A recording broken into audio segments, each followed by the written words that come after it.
Okay, here's the big one. So what did the Great Depression that followed the crash that we mentioned at the beginning do to the Weimar Republic's stability and also to people's livelihoods? Yeah, but this is the big one. Yeah. So it changes everything. So we focus first on the Reichstag, which is the German parliament. Now we have like a cartoon image of the Reichstag from, various TV series and films with a sweaty den of extremists shouting past each other. But that's by no means the case before 1930. In 1930, kind of like stung by the Great Depression, the electorate returns the Nazi Party and the Communist Party to the Reichstag as the second and third largest kind of groupings, respectively, and everything breaks down.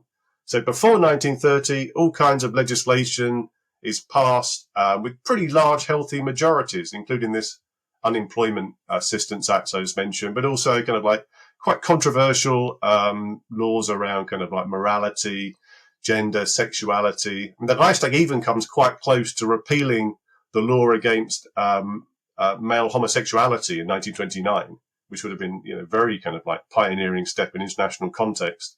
But then comes the Great Depression, and voters going to just like turn to the extremes. So the key fact I'd like our viewers to remember is that in 1928, the Nazi Party gets 2.6% of the national vote. 2.8. This is minute stuff. So the idea that you've got a republic that's simply waiting for a charismatic savior is in no sense borne out by this stat. And then just a couple of years later, in 1930, they get 20%, out of nowhere. One of the most stunning surges in German electoral history. Suddenly, the Nazis become the second biggest party. At this point, the Reichstag seizes up because the Nazis and the communists have no interest in kind of passing laws or kind of like making a meaningful difference. They just want the parliament to be a propaganda platform.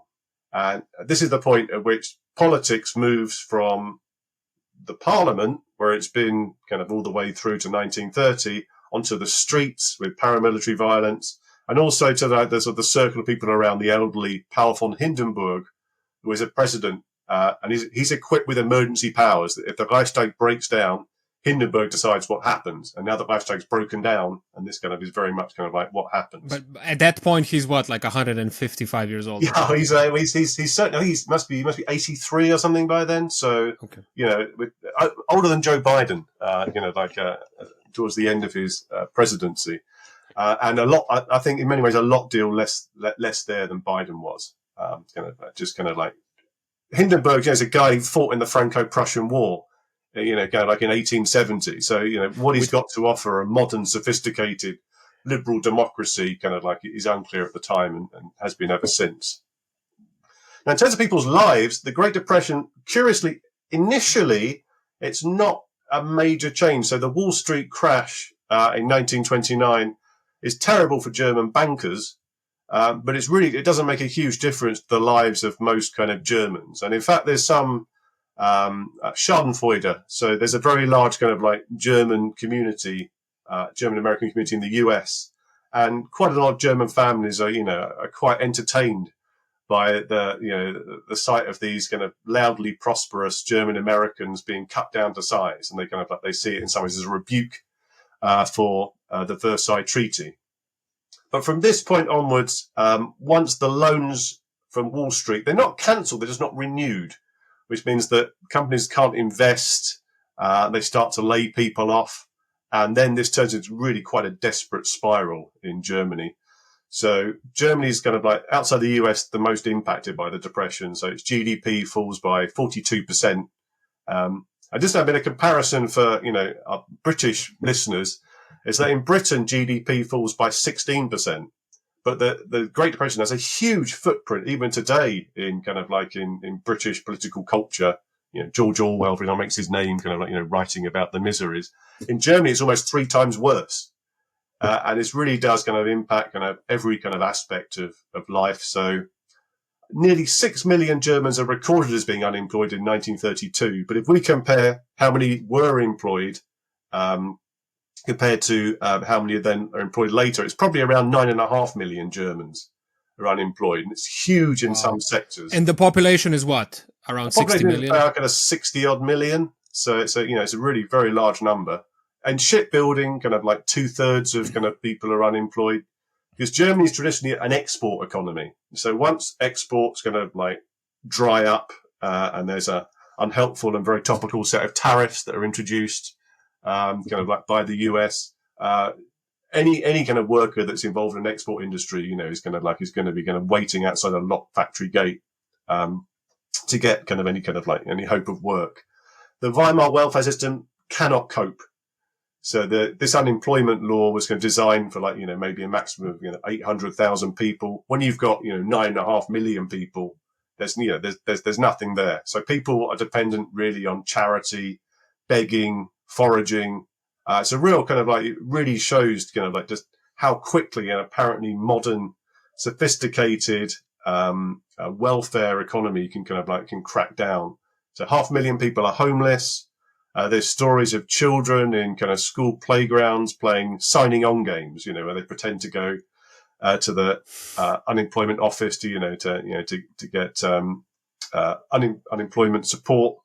Suicide rate soars, and women kind of bear the brunt. So women, in some ways, the winners of the Republic they bear the brunt during the Great Depression, because they're the ones that are in charge of household budgets, trying to get hold of of daily food, trying to keep things ticking over. So it really feels like an endless and hopeless downward spiral. And it's unsurprising that Germans start to clutch at straws in political sense, and to think that it's worth spinning the wheel.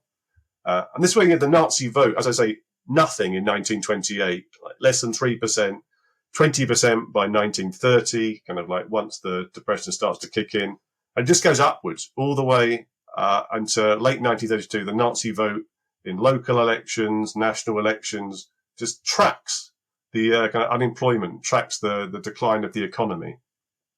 And this changes in late 1932. The Nazi vote drops by about 4%, which devastating to the sort of sense of inevitability of the movement.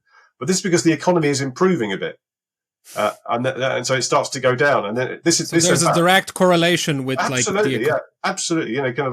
I think historians sometimes get kind of bored of the assertion that the Nazi vote kind of reflected economic circumstances, but the fact that it goes down when the economy starts to improve slightly, is pretty pretty compelling. But why the Nazis in particular? There must have been other people offering easy solutions at that time, other parties. Yeah, so you've got Nazis and communists, so the two, and these both have an enormous advantage that they've never been in government. So, it's always easy to hector from the sidelines. The communists have been very briefly in government in a German state for a couple of weeks. Nazis, in the state of Thuringia, they've had a post of Minister of Culture, but they're really not at all tarred with the kind of track record of the Weimar Republic. And so they benefit from the anti-incumbency protest vote. Their hands are clean. They're promising radical solutions. No one's quite sure which, as I'm sure we'll come on to. But if you're unemployed, you voted communist. If you're worried about becoming unemployed, you voted Nazi. And this this is why they benefit. So it's the idea of sort of the horizon of expectation is so gloomy that people think, well, I'm going to roll. And at least they seem to have some energy. I wanted to ask you, since people often say that the rise of the Nazi Party is a direct consequence of this dramatic economic downturn of 29, but you kind of answered already. So the answer is yes, probably, right? Absolutely, yes, yeah. It doesn't entirely explain why it's the Nazis that benefit, and this relates to German political culture, to the Versailles Treaty. There's all kinds of reasons that are extreme, chauvinistic nationalism with weird socialist undertones, is the beneficiary of the anti-incumbency vote, but without the Great Depression, Hitler is nothing. There's quite an amusing excerpt. I think it's the British ambassador writes his memoirs in 1929, and when he mentions the Munich Putsch, he feels obliged to put in a footnote to explain to readers who the hell Hitler was. And this is just, a year before he breaks through. So this kind of really illustrates that, Hitler is saved by the slump. Very much for listening. Please subscribe to the podcast on YouTube, follow on Spotify and Apple Podcasts if you can. the tedious, cranky marketing tutorials instruct that I have to say this, so I'm saying it. Also, if you'd like to, please support me on Patreon. This is a one-person podcast. I do everything by my little old self. There's no team behind me. It's a tragic state of affairs, I know, but you can totally help by hopping on Patreon and finding the Smart Cookies podcast on there. And then last, but certainly not least, like always, I have to thank my patrons. Tovariši and Tovarišice, without you, there would be no Smart Cookies, which makes you actual producers of this show. So eternal gratitude and many thanks to Peter Karba, Matija Zupančić, Dejan Žulnir, Darej, Rok Tržan, Saša Vipotnik, Neven Cvijanović, Juž Premrov, Nejc Sirk, Goran Ivašić, Anže Sever, Ole, Marin Ferrara, Aljaš Mahar, Štrole, Ajda, Mancian, Miha Medved, Medinho, Goran, Gordan, Lorenzo, Jurečuk, Mila, Carmen, Veronica, and Taichi. The Smart community is growing, so I'm deeply touched. Many, many thanks again.